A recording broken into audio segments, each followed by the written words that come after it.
नमस्कार दोस्तों, स्वागत है आप सभी का। मैं हूं रंजीत और आज के द हिंदू न्यूज़पेपर का हम एनालिसिस करने वाले हैं। दोस्तों, आज संडे है और संडे के दिन ज़्यादातर हमारा फोकस रहता है साइंस वाली न्यूज़ के ऊपर, क्योंकि आज के दिन एडिटोरियल नहीं रहता है। साइंस के कुछ महत्वपूर्ण टॉपिक आज डिस्कस करेंगे। जैसे कि पहले नंबर का जो आर्टिकल हम देखने वाले हैं वो तिब्बत के पठार में काफ़ी समय पहले जो इंसान वहां रहते थे उनको क्या बोला जाता था, इसके बारे में चर्चा करी जाएगी।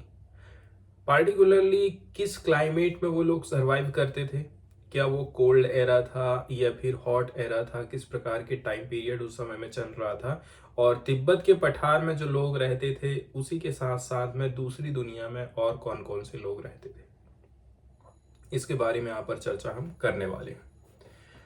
सेकंड वाला जो आर्टिकल हम देखने वाले हैं ये हेपेटाइटिस की बीमारी से रिलेटेड है। केरल में हेपेटाइटिस की बीमारी के लिए जो टीका लगाया जा रहा है उससे कौन कौन से फायदे हो रहे हैं, इसके बारे में यहाँ पर हम चर्चा करने वाले हैं। इसके अलावा भी कुछ कुछ छोटे मोटे साइंस के आर्टिकल हैं जिनको हम डिस्कस करने वाले हैं। तो चलते हैं दोस्तों आगे और देखते हैं इस पहले आर्टिकल को, जो कि तिब्बत के पठार में रहने वाले जो एक्सटिंक्ट विलुप्त हो चुके इंसानों की प्रजाति से रिलेटेड है। तिब्बत के पठार में आज से लगभग देखा जाए ना तो 1,60,000 साल पहले, ठीक, जो एक्सटिंक्ट ह्यूमन है वो यहाँ पर रहा करते थे। यहाँ पर हमको कुछ हड्डियों के ढांचे प्राप्त हुए हैं तिब्बतियन केव में, जो कि कहना चाहिए 3,280 मीटर है समुद्र के लेवल से इसकी हाइट, जो कि इंडिकेट करती है कि एक जो एंशियंट ग्रुप ऑफ ह्यूमंस है यहाँ पर सरवाइव करता था बहुत सारे लाखों साल पहले। ये चीज़ पब्लिश करी गई है नेचर जर्नल में, नेचर पत्रिका में इस चीज़ को प्रकाशित किया गया है। इस प्रकार से आप देखेंगे इनके अवशेष हमको प्राप्त हुए हैं। यहाँ पर जो इंसान उस समय में रहते थे जो कि विलुप्त हो चुके हैं उनका नाम रखा गया है डेनिसोवान्स। क्या नाम रखा गया है इनका? डेनिसोवान्स। ये एक extinct species of ancient human है जो कि ठीक उसी समय में रहती थी, it same time and in the same places as Neanderthal and homo sapiens. Neanderthal और जो होमोसेम्पियंस प्रजाति है इंसानों की उस समय में रहती थी ना, ठीक उसी के पैरेलल में ये लोग भी रहते थे। तो इनका एरिया कौन सा हो गया? इनका एरिया हो गया तिब्बत का पठार वाला एरिया हो गया। देखा जाए तो कुछ ही Denisovans remains have ever been discovered by archaeologist. इनके अवशेष बहुत कम ही प्राप्त हो पाए हैं आर्कियोलॉजिस्ट के द्वारा। साथ ही साथ इस ग्रुप के बारे में बहुत कम जानकारी है अभी तक लोगों को, including when they became extinct, जैसे कि ये लोग कब विलुप्त। एक बात के भी देखिए प्रमाण मौजूद है, बोला जाता है कि नियंडरथल और होमोसेम्पियंस दोनों के साथ में इनके रिलेशन रहे हैं, संबंध रहे हैं, संभोग रहे हैं, ऐसा बोला जाता है। यहाँ पर जो वैज्ञानिक लोगों को प्राप्त हुई है वो एक पसली की हड्डी है। वैज्ञानिकों ने एक पसली की हड्डी की पहचान, ठीक, एक नए डेनिसोवन व्यक्ति के रूप में करी है। अब जिस परत में ये पसलियाँ पाई गई थी उनका टाइम पीरियड 48,000 से 32,000 पुराना बताया जा रहा है, जिसका मतलब हो जाता है कि ये डेनिसोवान व्यक्ति उस समय रहता था जब आधुनिक मानव यूरेशियाई महाद्वीप में फैल रहे थे। परिणामों से भी पता चलता है कि डेनिसोवान लोग दो ठंडे कालखंडों में जीवित रहे हैं, लेकिन मध्य और उत्तर प्लीस्टोसीन युग के बीच एक गर्म अंतर हिमनत काल में भी ये लोग जीवित रहे हैं। मतलब जो टाइम पीरियड रहा था, दो कोल्ड पीरियड के बीच में इनकी लाइफ रही है, लेकिन जो वार्मर इंटरग्लेशियल पीरियड रहा था, मिडल एंड लेट प्लेस्टिसोन एरा, उस समय में भी ये लोग जिंदा रहे हैं। खोज जो करी गई है वो बिहास्य कार्स्ट केव के भीतर करी गई है, जिसको बैसिया कार्स्ट गुफा बोला जाता है।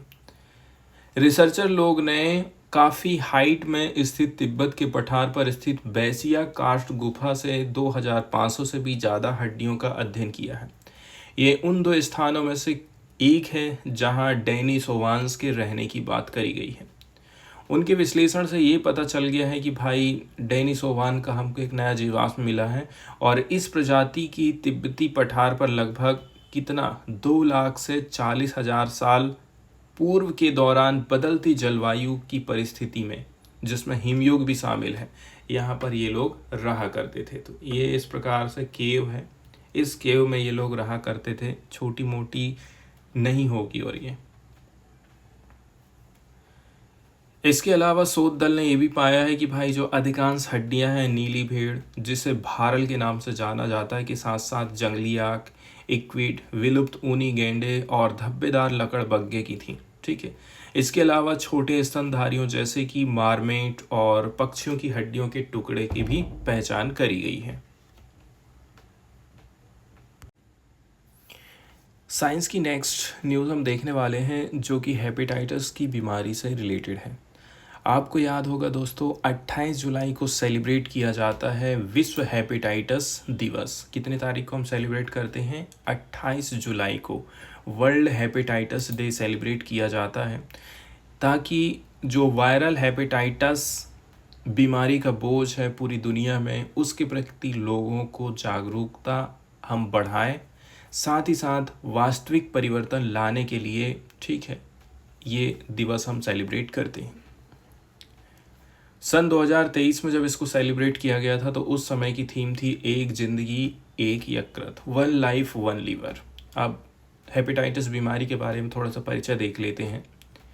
मतलब हेपेटाइटिस कहता है कि हमारा जो लीवर है, यकृत है ना, उसमें सूजन आ गया है। ये किसी भी कारण से हो सकता है, जैसे कि यकृत की जो सेल्स हैं उनमें जलन हो रही है या फिर सूजन हो जाना, ये बहुत तेज हो सकती है। यकृत की सूजन जो बीमारी के साथ सामने आती है उसमें शामिल है जैसे कि पीलिया है, बुखार है, उल्टी है। इसके चलते चलते भी हमारा यकृत सूज जाता है। या फिर लॉन्ग टर्म में यकृत की सूजन जो 6 महीने से भी अधिक समय तक रहती है, लेकिन अनिवार्य रूप से कोई लक्षण नहीं दिखते हैं।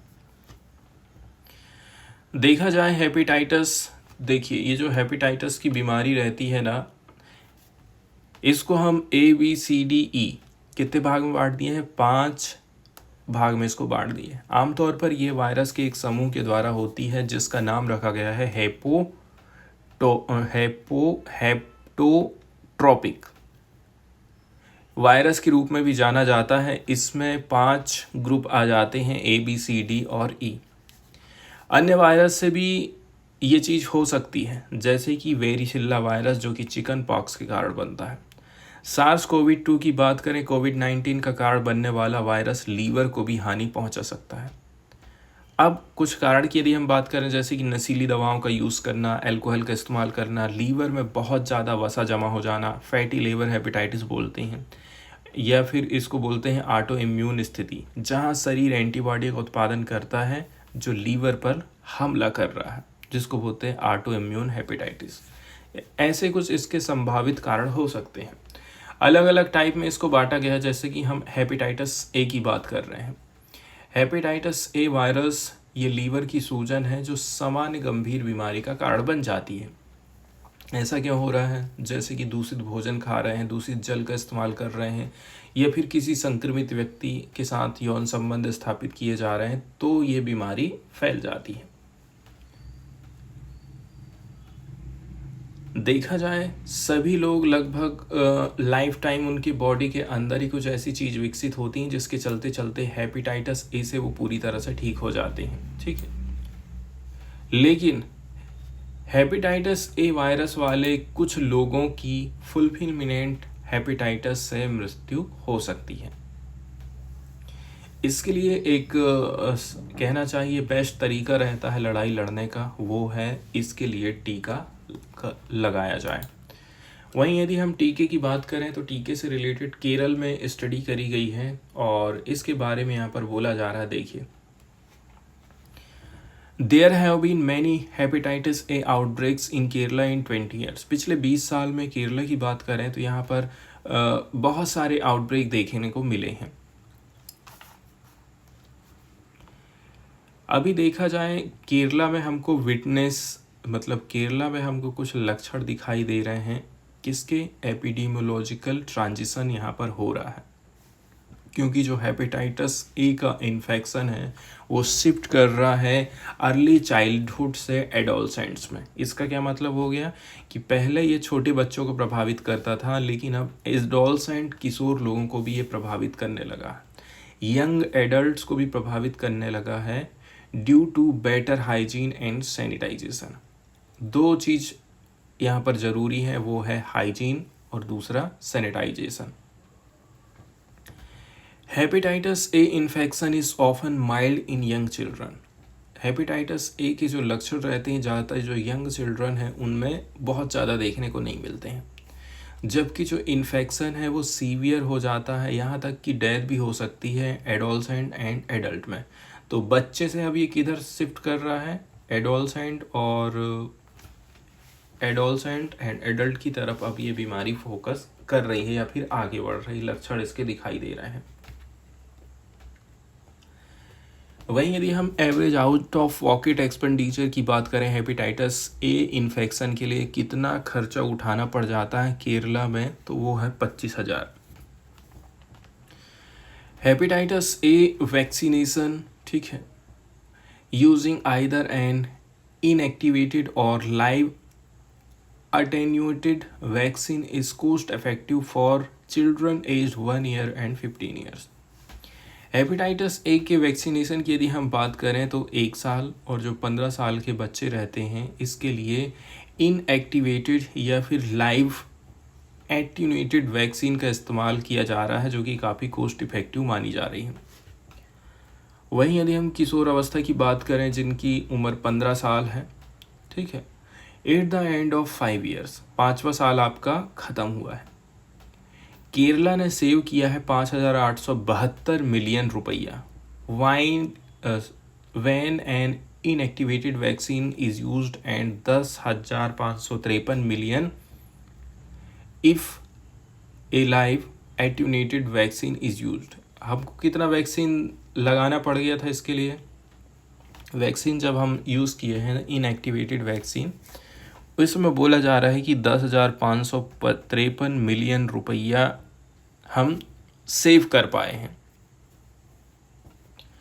वहीं यदि हम बात करें at the end of 5 years, 5 साल पूरे होने के बाद, vaccination does not lead to net saving in the case of children age 1 year.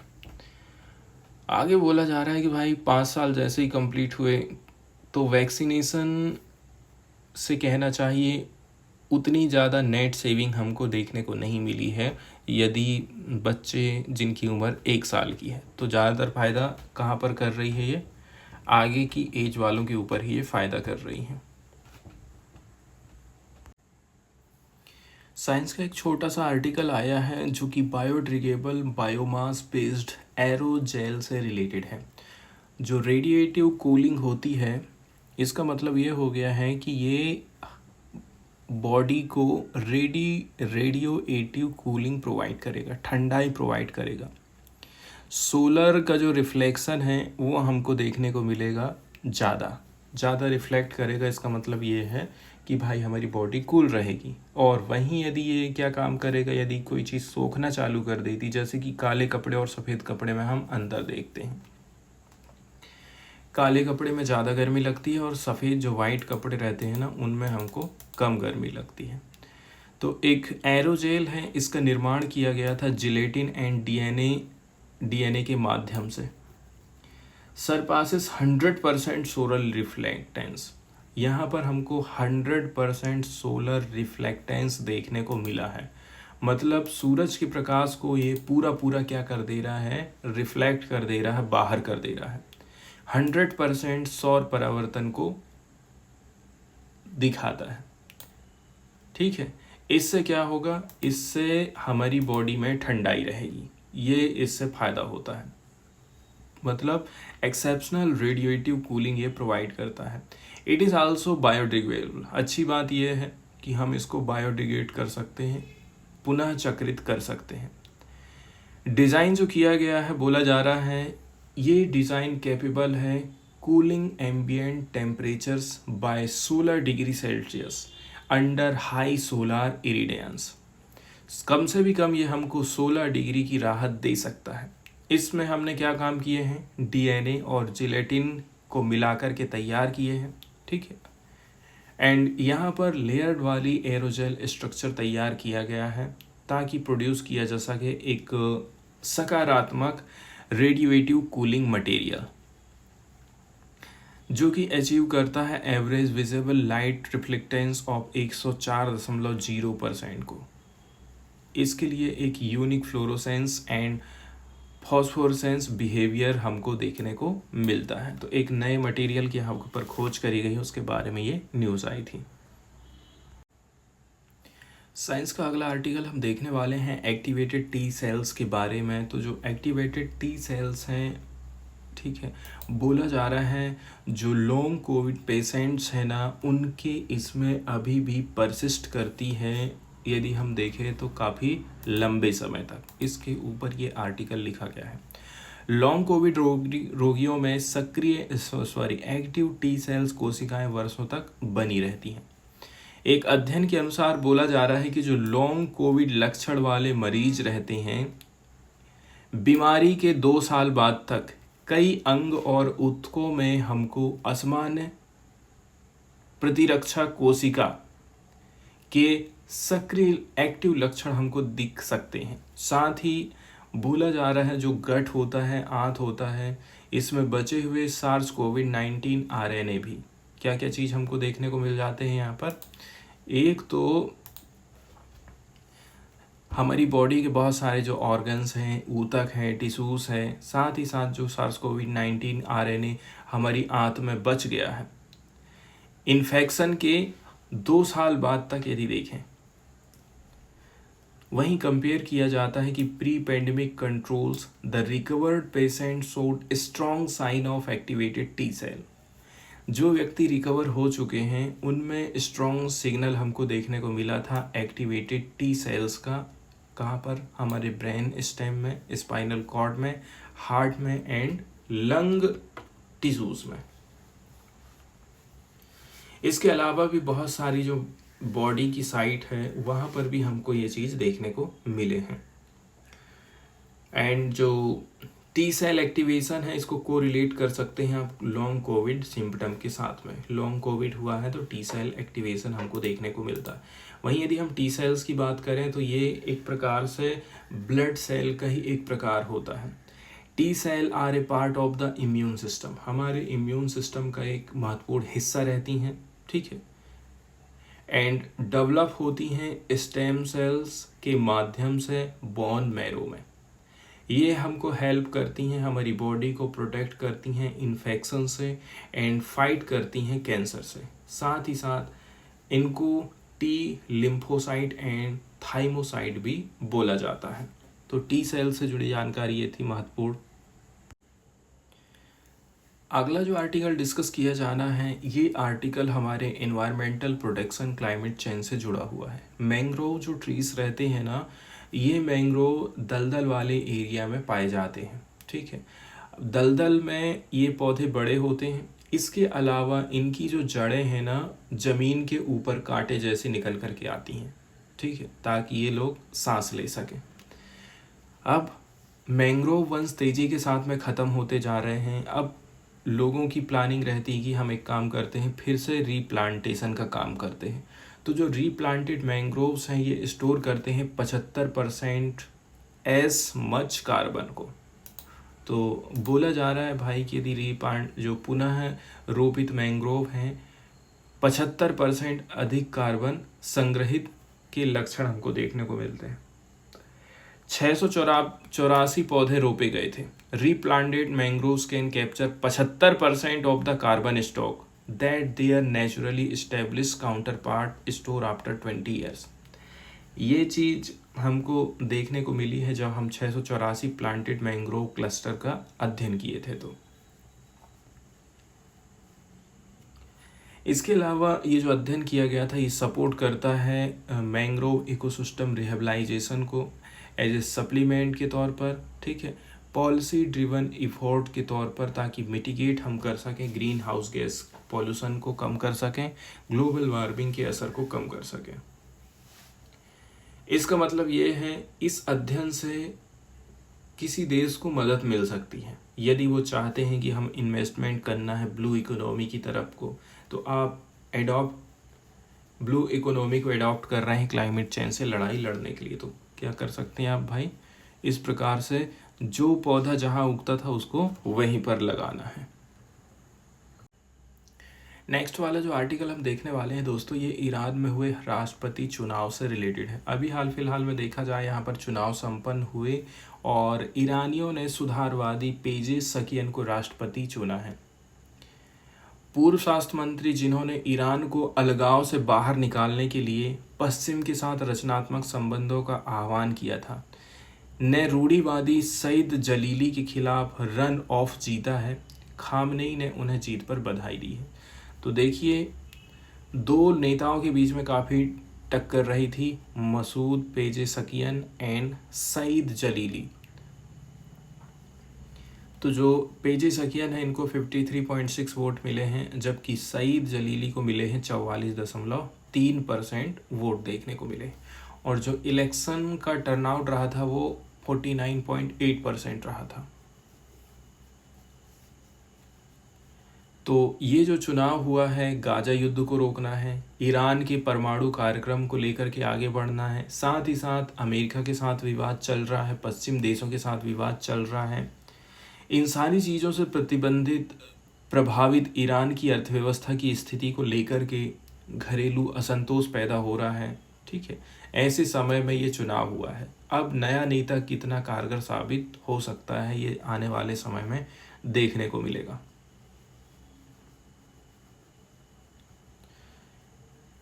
राष्ट्रपति का कहना है कि भाई ये जो वोटिंग हुआ था ये ईरान के लोगों के साथ में हाथ से हाथ मिलाकर, कंधे से कंधा मिला करके चलने का समय है।